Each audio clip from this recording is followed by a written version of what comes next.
சாம்பார் சாதம், அப்பளம். நாங்கள் சாப்பிட போகிறோம், நீங்கள் சாப்பிட வாங்க ஃப்ரெண்ட்ஸ். அதுக்கப்புறமா உருளைக்கிழங்கெல்லாம் தோல் சீவ ஆரம்பிச்சிட்டேன் ஃப்ரெண்ட்ஸ். நாளைக்கு பொரியலுக்காக உருளைக்கிழங்கெல்லாம் தோல் எடுத்துகிட்ருக்கேன்.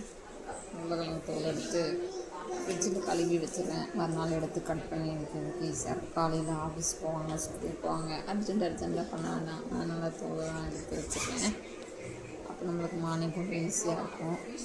இதை முடிச்சுட்டு அதுக்கப்புறமா பாத்திரங்கள்லாம் அடி போட்டுனேன். பாத்திரம் கழுவ ஆரம்பிச்சிட்டேன். பாத்திரங்கள்லாம் கழுவி முடிச்சுட்டு கொஞ்சம் நேரம் ரெஸ்ட் எடுப்பேன். அதுக்கப்புறம் திருப்பி பிள்ளைங்களுக்கு சாப்பாடு ஊட்டணும். திருப்பி சாப்பிட்ட பாத்திரத்தை திருப்பி கழுவணும். இதே வேலை தான் ஃப்ரெண்ட்ஸ். என்ன பண்ணேன், பாத்திரம் கழுவிட்டேன். டிக்க போகிறேன். முடிச்சுட்டு உங்களை அலசிட்டுலாம் இப்போ அப்புறம் திருப்பி நைட்டு நல்லா ஃபுல்லாக க்ளீன் பண்ணிடுவேன். இதெல்லாம் கழுவிட்டுருக்கேன் ஃப்ரெண்ட்ஸ்.